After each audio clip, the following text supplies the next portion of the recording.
Salut les amis, enfin l'épisode 2 de la série Je ne serai jamais vegan. Ça a un peu tardé parce que bon, tu comprends, fête de fin d'année, famille, nourriture, enfants, crèche fermée. Voilà, j'étais débordé, impossible de trouver du temps. Et j'en profite donc pour souhaiter une bonne année, mes meilleurs vœux à toutes les personnes qui regardent cette vidéo, qu'elles soient véganes ou pas. Ouais, je fais pas de discrimination, moi je suis un mec sympa. Donc bonne année à tous et bonne santé évidemment.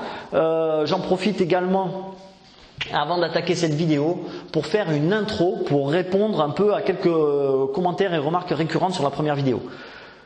Je ne réponds pas aux commentaires directement. Pourquoi? Non pas parce que je suis une personne méprisante et exécrable, hein. C'est vrai que je le suis au quotidien, mais bon, en l'occurrence, c'est pas pour ça.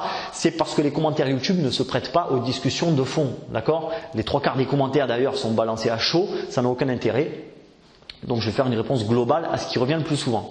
Donc ce qui revient le plus souvent, c'est tout d'abord beaucoup de commentaires de félicitations sur mon t-shirt du Wu-Tang. Ah oui, je sais. Toi-même tu sais, le Wu-Tang, voilà. Moi je suis né en 79, hein, c'est toute ma jeunesse. Old Dirty Bastard, voilà, j'étais super fan. Donc oui, je suis passé en magasin, j'ai vu le t-shirt. Bon, quand je l'ai mis, je savais que ça allait susciter l'intérêt. Hein. Je savais très bien qu'il y avait des gens qui allaient liker. Et d'ailleurs, aujourd'hui, j'ai mis un t-shirt neutre pour éviter les likes de favoritisme. Il y en a, ils ont liké la vidéo juste pour le t-shirt. Donc merci, hein, merci. Mais bon, je vais essayer d'être un peu plus neutre. Beaucoup de commentaires de jeunes véganes probablement hein, qui me disent tout simplement tu dis que de la merde ou alors tu manipules tes sources. Oui bien sûr, tout à fait, tout à fait. D'ailleurs la définition même du mec qui manipule ses sources c'est de les mettre en lien dans la description. La nature même du type qui dit que de la merde et des conneries c'est évidemment d'être validé par l'association végane française. Hein. Je rappelle que ce groupe qui est en fait l'association qui gère la B12, d'ailleurs j'ai dit association végane française, peut-être c'est pas ça, hein, je l'ai pas en tête, mais bon, qui s'occupe du site la B12, j'ai épinglé le commentaire tout en haut, juste sous la vidéo, vous pourrez voir que globalement il valide ce que je dis. Donc après, si vous pensez que je dis que de la merde, allez voir directement Vive la B12 et autres associations véganes pour leur dire qu'ils racontent que des conneries. Donc voilà, bon, merci quand même pour tous ces commentaires parce que ça fait monter mes stats, c'est toujours sympa. Quelques commentaires pour me dire que je parlais de végétalisme et pas de véganisme. On est d'accord que le véganisme englobe le végétalisme à l'intérieur. Le végétalisme étant le régime alimentaire du vegan.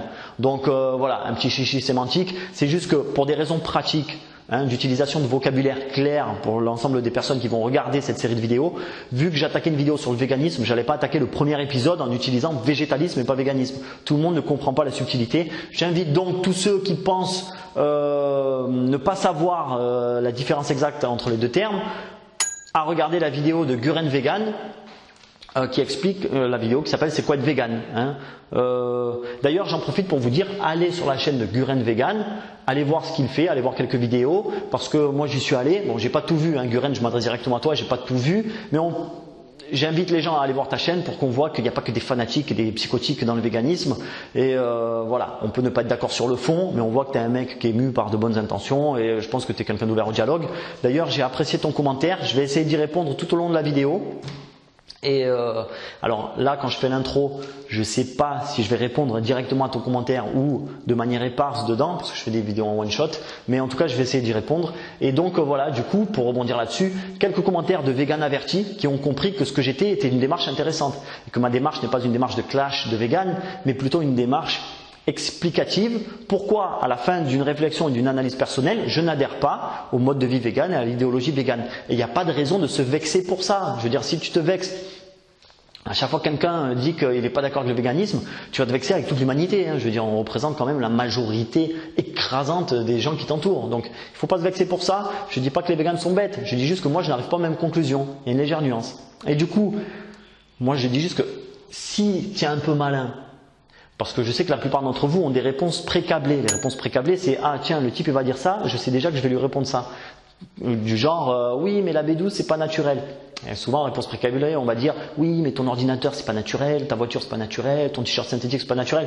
C'est bien pour gagner des joutes verbales mais dans le fond ça répond pas au problème. Et beaucoup d'entre vous, véganes, vous avez des réponses précablées et devant des situations un peu exceptionnelles vous êtes vite désarçonnés. Donc ce que je suis en train de faire là à travers cette série de vidéos, c'est mettre le doigt sur certains points sensibles. Et ça va vous permettre, si vous êtes un peu malin, de pouvoir étoffer votre argumentaire. Le vegan intelligent, là, il va se dire, ok, nickel, le type, il va me faire une analyse de 2 heures en tout cumulé, où il va me sortir tout un tas d'arguments, je vais les lister, je vais m'y intéresser et je vais étoffer mon argumentation. Parce qu'on ne sait jamais, tu vois, parce que le problème de la plupart des végans, c'est que si vous êtes confronté à un mec qui ne vit pas en centre-ville et qui ne s'alimente pas au supermarché, 90% de vos arguments, ils tombent à l'eau. Et là, vous vous retrouvez vite face dos au mur en expliquant que finalement, non, mais manger un animal, c'est mal. Voilà, et ça devient l'argument final. Et voilà, moi, du coup, si je fais ça, finalement, peut-être qu'indirectement, c'est pour aider les végans. En tout cas, d'un point de vue extérieur, si tu abordes les choses comme je viens de l'énoncer, ce que je suis en train de faire, c'est du pain béni pour les végans intelligents. Tu vois, tu listes tout, tu étoffes, tu argumentes, et tu t'es mis en place tout un système d'épée et de bouclier pour défendre ta cause, quoi. Donc, dans un sens, je suis en train de défendre le véganisme. Voilà, je le dis. Donc, voilà, on attaque tout de suite l'épisode 2 de Je ne serai jamais vegan sur les œufs et le miel. C'est pas anodin, hein, je tiens à préciser, parce que c'est quand même ce qui différencie le véganisme du végétarisme. Donc, je pense que c'est un point essentiel à aborder. Donc, c'est parti.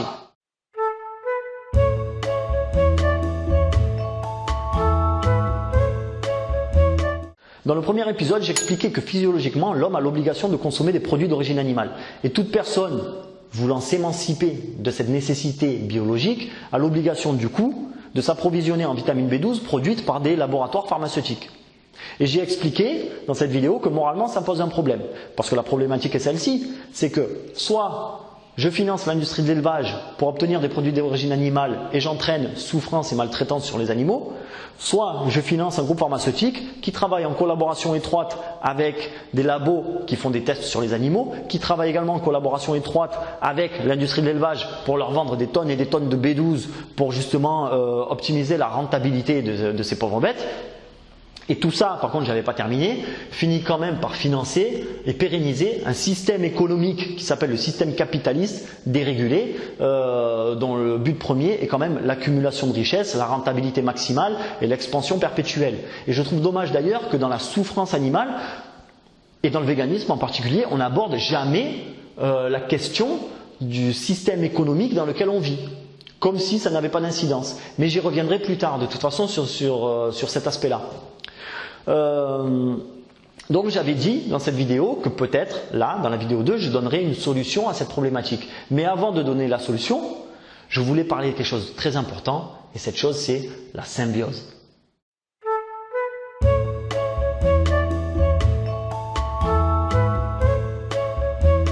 Alors je tiens à préciser que dans la description vous aurez tout un tas de liens qui viennent compléter ou étayer ce que je dis, parce que pour des raisons pratiques évidemment, pour pas que la vidéo soit trop longue, je passe sur certains détails. Donc n'hésitez pas à aller sur les liens, voilà, ça vient compléter, c'est de l'information, c'est de la plus-value, hein, ne passez pas à côté. Je vois quand tu lis les commentaires du premier épisode, il y a des mecs, c'est clair, ils n'ont pas cliqué sur les liens et les sources, c'est évident. Donc voilà, ne faites pas cette erreur. Donc la définition de la symbiose, il faut savoir qu'il y a deux définitions, hein, tout le monde n'est pas d'accord. Il y a une définition scientifique et c'est celle-ci, c'est que la symbiose inclut tous les types de relations interespèces, animales ou végétales, quel que soit ce type de relation, qu'il soit conflictuel ou pacifique.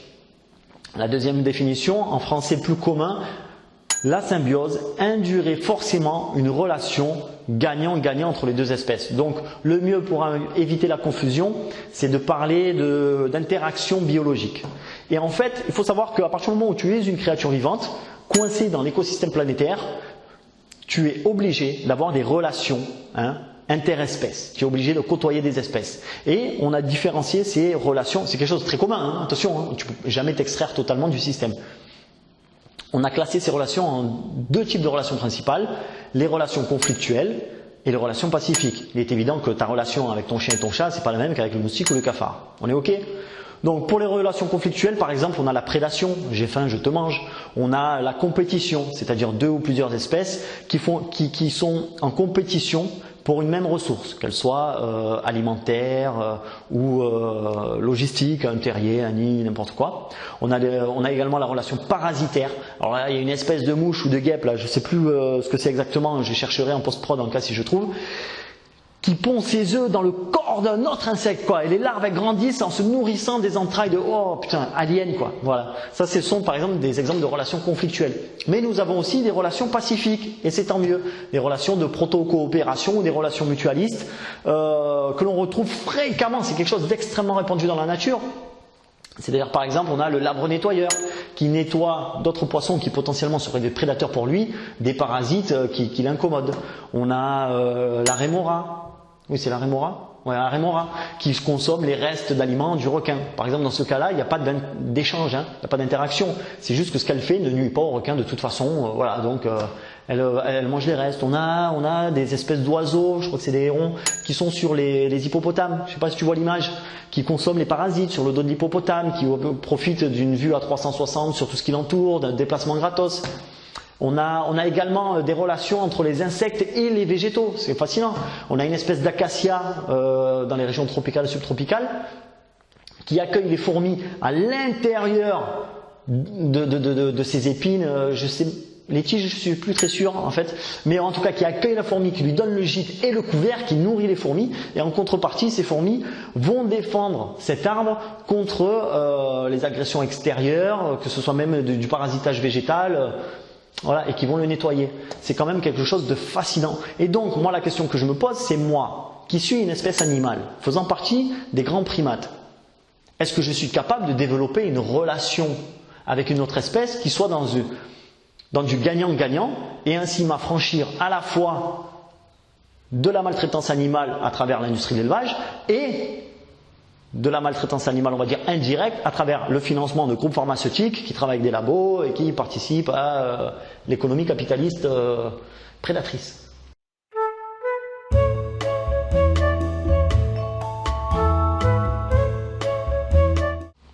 Et là, j'ai envie de dire, ben oui, ça existe. Suffit de développer une relation gagnant-gagnant avec des poules.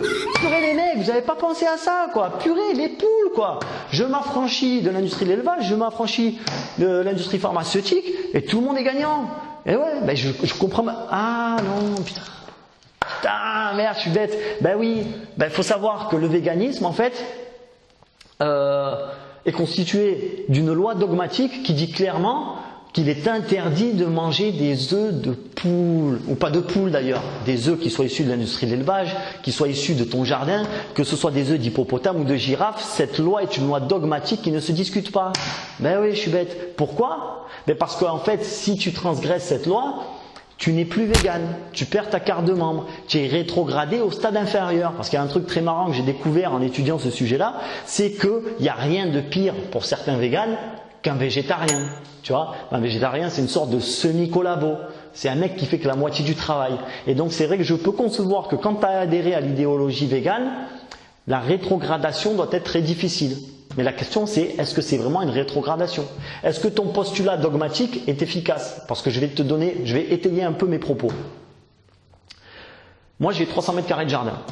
Quelle relation puis-je avoir avec mes poules pour qu'on soit dans une relation gagnant-gagnant? C'est très simple. Elles peuvent vaquer à leurs occupations toute la journée. Je leur donne le gîte à travers une cabane super truc grand luxe que je vais leur fabriquer. On va même décorer ça, on va dessiner des cocottes dessus, on va se marrer.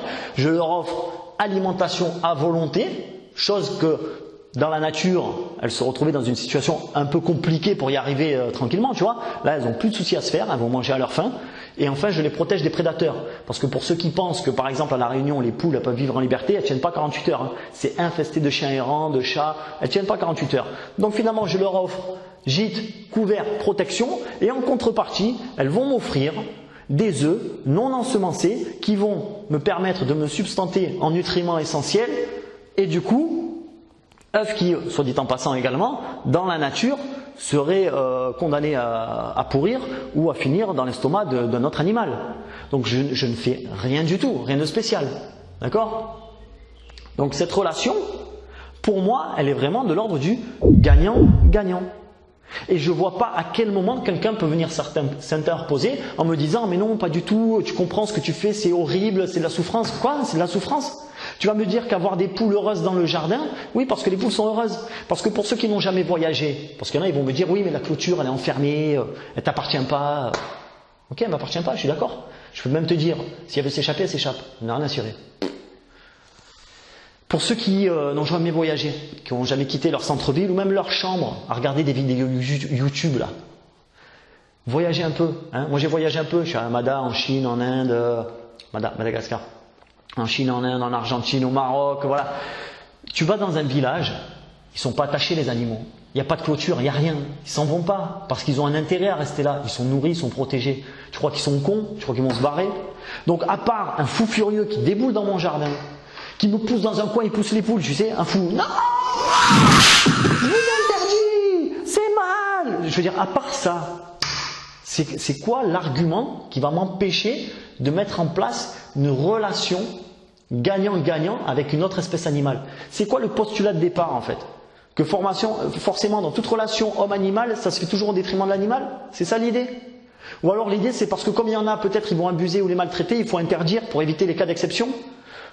C'est quoi cette rhétorique? Ça veut dire qu'il faut interdire les mariages parce qu'il y a des cas de violence conjugale?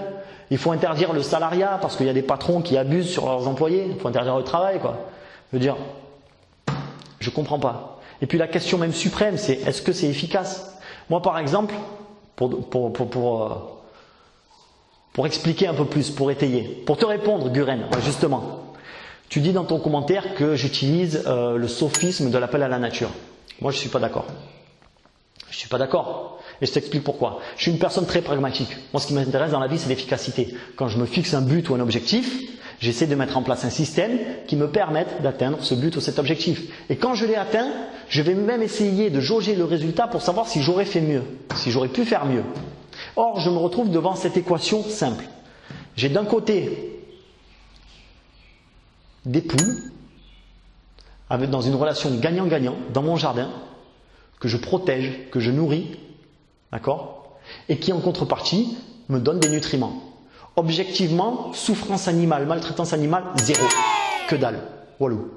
Et de l'autre côté, j'ai le financement de groupes pharmaceutiques avec tout le tralala que j'ai déjà étayé et que je ne vais pas répéter en permanence. Donc ma question c'est, est-ce que la posture dogmatique végane est efficace? Et si elle serait efficace, dans quel cas est-elle efficace et est-elle efficace dans tous les cas? Et ensuite la question suprême c'est, toi, lorsque tu veux réduire la souffrance animale, cherches-tu l'efficacité? Ou est-ce que tu cherches à être membre d'un club ou à avoir un régime alimentaire spécifique? Parce que manger un œuf dans son essence, pourquoi ce serait mal? Ce qui importe c'est le process, tu vois, c'est comment tu l'as obtenu. Et c'est ça un peu la limite du véganisme, c'est que les procédures ne sont jamais prises en compte. On déclare que ceci est mal ou ceci est bien et on se fout de la procédure. Je trouve ça un peu dommage. Donc accessoirement, dans mon équation entre les poules et la pharmacie, je trouve, et ça n'engage que moi, et peut-être que des gens avec cette réflexion n'auront pas la même conclusion, mais je trouve que poules dans le jardin, c'est moins de souffrance et plus efficace que groupe pharmaceutique. C'est tout. Et accessoirement, oui, c'est le système de la nature. Mais dans l'absolu, dans une recherche d'efficacité, je te garantis que j'en ai absolument rien à cirer que ce soit le système de la nature, le sophisme de la nature. Donc voilà.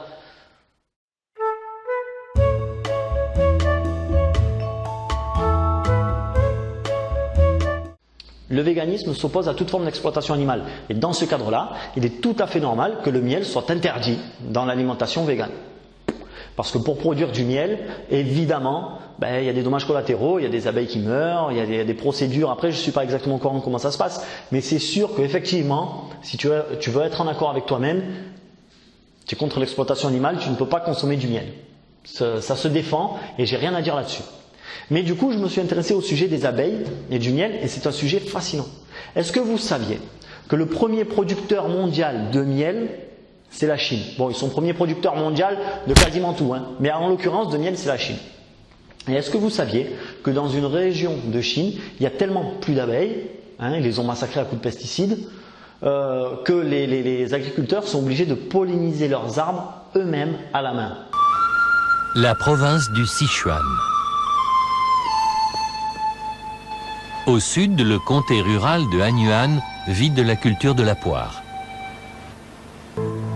Au début des années 1980, l'utilisation non contrôlée de pesticides a anéanti toutes les abeilles de la région et tué toutes les plantes à pollen qui subvenaient à leurs besoins.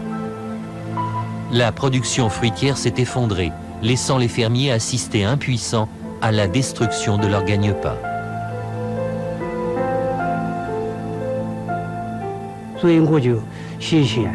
J'ai envoyé une lettre à Pékin et on m'a répondu « Vous n'avez qu'à polliniser à la main ». Les insectes qui s'en chargeaient ont tous été tués par les pesticides. Donc, c'est à vous de prendre la relève.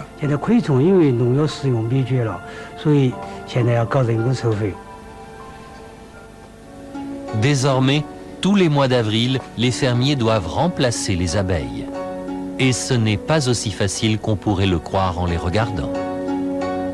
D'abord, il faut recueillir et préparer le pollen à la main. Brosser les anthères, les organes mâles de la fleur, pour le récupérer. Et le faire sécher pendant 48 heures. Quand le pollen est prêt, les pollinisateurs humains entrent en scène. À l'aide d'une simple tige de bambou et de plumettes de poulet, Caoxing Yuan simule le corps duveteux d'une abeille.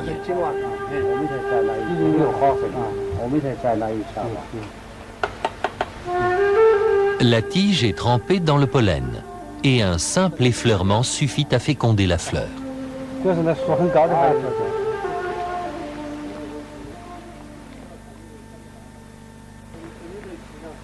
Du coup, ma première question, ça a été comment se fait-il que ce pays, qui n'a presque plus d'abeilles, soit également le premier producteur mondial de miel? C'est quand même hallucinant. Ce sont les abeilles qui produisent le miel. Eh bien, pas tout à fait. Ils sont aujourd'hui capables de créer artificiellement du miel de synthèse. Le professeur Schweitzer va nous en faire la démonstration. On va faire un faux miel du Gâtinais, c'est une appellation française. C'est un des miels pour lequel il est plus facile de faire un faux. Il faut du sucre, 4 grammes de glucose, 3,9 grammes de fructose. encore du sucre, toujours du sucre. Il y a également du maltose et de l'isomaltose. Au total, 6 sucres différents. Tous ces sucres, on les trouve facilement? C'est vraiment les sucres bateaux qu'on trouve les moins chers de la chimie. Rajoutez une goutte d'acide gluconique, normalement produit par les abeilles, 1 ou 2 enzymes, de l'eau et quelques grains de pollen pour faire plus vrai. Je mélange le tout. Chauffez à feu doux. Le faux miel est prêt. Ce produit-là ressemble à du miel, mais c'est pas du tout du miel, il n'y a pas 1 gramme de miel là-dedans. Par contre, on l'a analysé et il est conforme sous tous les critères légaux. Quand on fait les analyses de miel d'origine chinoise, certains manifestement sont faits avec les méthodes-là. En sachant que c'est même plus performant que ce que je viens de bricoler là, puisque c'est fait à l'échelle industrielle avec des contrôles tout au long de la fabrication et tout, où on arrive à faire des produits qui ressemblent parfaitement au miel. Et voilà comment les Chinois ont inventé le miel vegan. Voilà. Truc de dingue. Vous pouvez y aller les mecs, hein, c'est cadeau, ça me fait plaisir. Non, c'est une blague, hein. Ne consommez pas ça, c'est pas du miel déjà, et en plus c'est vraiment de la merde intégrale, vous allez vous rendre malade. Non, si je dis ça, c'est justement pour montrer que si on ne prend pas en compte les procédures de fabrication ou d'obtention d'un produit, alors la discrimination basée sur comme ce produit est végétal, c'est la paix, l'amour, les bisounours, et comme ce produit est animal, c'est forcément la maltraitance, le sang et les larmes, cette discrimination est nulle, elle est inefficace, parce qu'elle ne tient pas compte de tous les facteurs qui rentrent en jeu, d'accord ?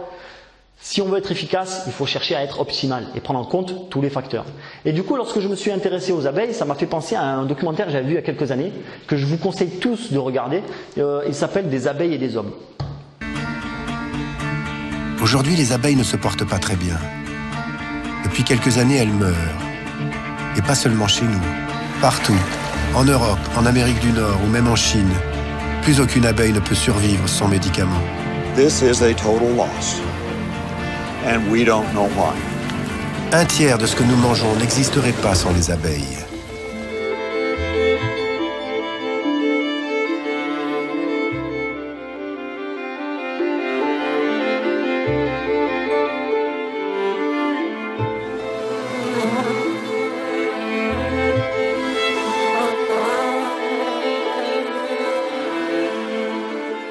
Qui est le meilleur pollinisateur, l'homme ou l'abeille?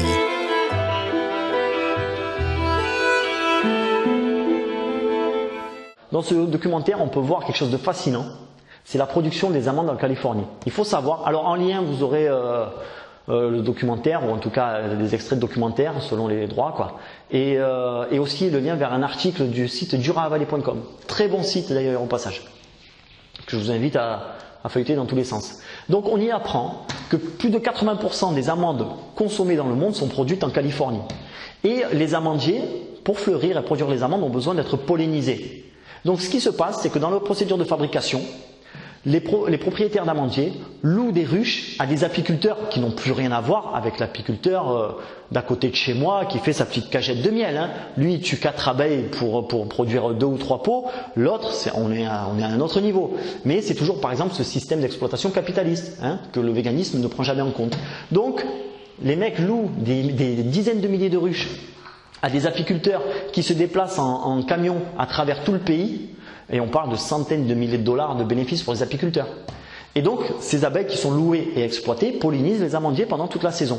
Mais il faut savoir que ces amandiers sont, arrosés de pesticides, évidemment, et que ceci se fait qu'il y ait des abeilles ou pas. Donc on se retrouve à des pertes de près de 30% des ruches. Les abeilles meurent à hauteur de 30%.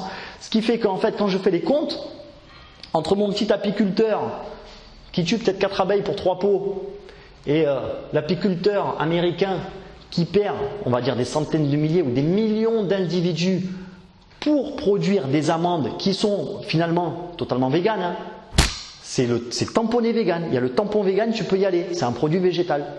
Elles sont bien plus exploitées et bien plus en souffrance que les petites abeilles, encore une fois, de mon apiculteur d'à côté. Alors certains me diront, oui, mais les abeilles, le miel, tu n'es pas obligé d'en manger.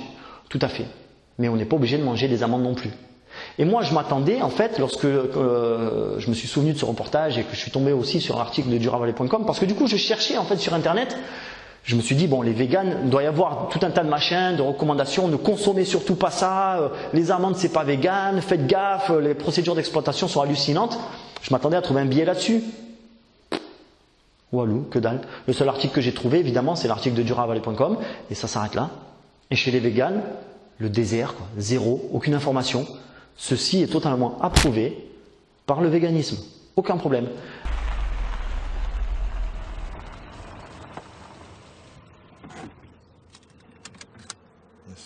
Écoutez.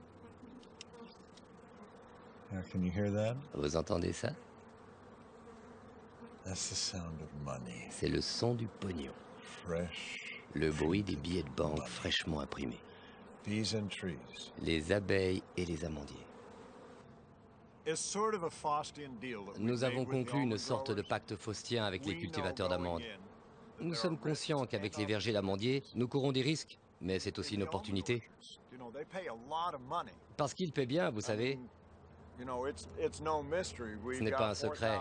Nous avons 4000 ruches ici, et à $150 la ruche, ça fait $600 000. Pour moi, je vous jure que ça compte. Ils font ce qu'ils ont à faire. Ça ne tue pas les abeilles, mais ça les repousse.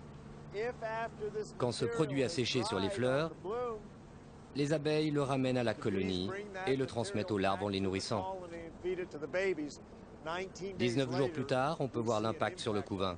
Il meurt. C'est l'effet du fongicide. Presque tout le monde sait ça.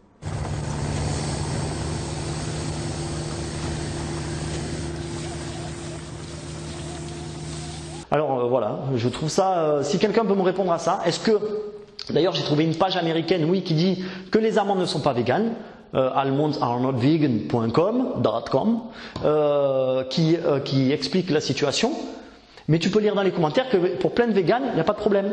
Ils te disent, oh ça va, la pollinisation c'est un truc normal dans la nature, c'est pas grave.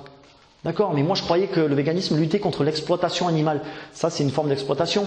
Donc voilà, j'ai été un peu perplexe, tu vois, j'étais un peu déçu. Et ça me montre bien que ce dogmatisme ne tient pas compte à la fois des procédures de fabrication et se fout éperdument finalement de savoir quel est l'impact réel de nos choix alimentaires. La règle végane, c'est celle-là. C'est si c'est végétal, c'est l'amour, la paix, les bisounours. Si c'est animal, c'est le sang, la maltraitance et les larmes. C'est tout.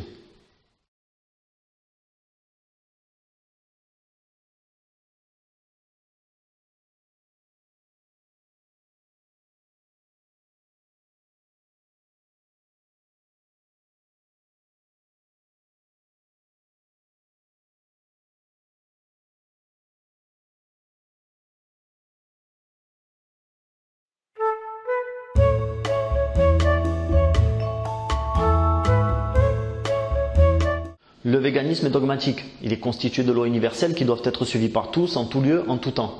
Et ce dogmatisme limite forcément son efficacité, car il lui est impossible de s'adapter aux situations spécifiques.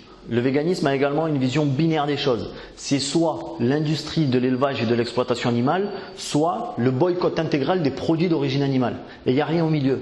Et c'est absolument pas représentatif de la pluralité des alternatives et des solutions qui s'offrent à nous. Le véganisme parle beaucoup d'animaux d'élevage, beaucoup moins d'animaux sauvages. Alors il faut savoir que l'homme exploite à peu près une quarantaine d'espèces animales pour 2 millions d'espèces répertoriées. Et je dis bien répertoriées, parce qu'il y a des mecs qui émettent l'hypothèse qu'il y aurait plus de 10 millions d'espèces animales sur la planète. Truc de dingue. Mais bon, 2 millions d'espèces répertoriées. Et sur ces 2 millions d'espèces, il faut savoir qu'il y en a plusieurs centaines ou plusieurs milliers qui sont en souffrance ou carrément en voie d'extinction directement à cause de l'impact de notre mode de vie sur leur écosystème. Assèchement des rivières, pollution des eaux et des sols, déforestation, enfin il y en a plein des trucs. Et donc normalement, si le véganisme se positionne en tant qu'idéologie souhaitant sauver le règne animal, elle devrait produire une critique violente, tu vois, du mode de vie occidental consumériste. Elle devrait produire une critique virulente, c'est un mot qu'on n'emploie pas assez, ça a de l'impact, on devrait l'employer plus souvent. Donc une critique virulente de notre système économique qui chapeaute ce mode de vie consumériste. Elle devrait même inciter ses adhérents à s'extirper le plus rapidement possible de ce mode de vie pour essayer de rallier un système, un mode de vie plus rural, en quête d'autosuffisance, autant que faire se peut, ou de créer du réseau en tout cas pour créer des systèmes alternatifs et autonomes. Alors c'est pas le cas du tout. Il est tout à fait acceptable de vivre en centre-ville, d'être vegan et d'importer des produits des quatre coins de la planète sans se soucier à la fois des méthodes de production ni des conséquences sur l'environnement ou sur les espèces animales. D'ailleurs, dans d'autres vidéos, je reviendrai sur toutes ces prétentions de lutte contre la pollution, du réchauffement climatique et tout ça. Je ne vais pas dire que c'est une fumisterie, mais on verra que l'impact est beaucoup moins élevé. Donc à ce niveau-là, je trouve que le véganisme est assez bancal et limité. Donc pour terminer, je dirais qu'il y a quand même une situation dans laquelle le véganisme est efficace. C'est si tu vis en ville, en appartement, et que tu n'as pas le choix, tu es entièrement tributaire de l'industrie alimentaire pour subvenir à tes besoins. Dans cette situation-là, évidemment que le véganisme est efficace. Il permet de réduire la souffrance animale. Mais ça devrait être vu normalement par toute personne conséquente dans cette lutte comme une solution temporaire, exceptionnelle, à situation exceptionnelle. Et le but premier de toute personne conséquente dans cette lutte devrait être s'extraire le plus vite possible de ce mode de vie pour justement trouver un système alternatif qui cause beaucoup moins de dégâts.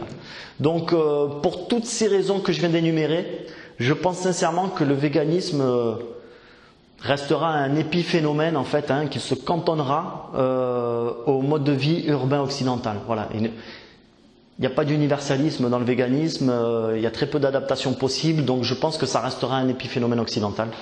Voilà, je pense avoir fait le tour dans la vidéo de tout ce que je voulais dire. Quand je la revisionnerai, je vais sûrement me dire « Ah non, j'ai oublié de dire ça, c'est pas grave, j'en mettrai dans les prochaines vidéos. » Donc voilà, ça touche à sa fin. Je vous remercie d'avoir visionné jusqu'au bout pour ceux qui ont tenu et je vous dis à bientôt pour de nouvelles vidéos sur santéfaire.fr. Salut les amis.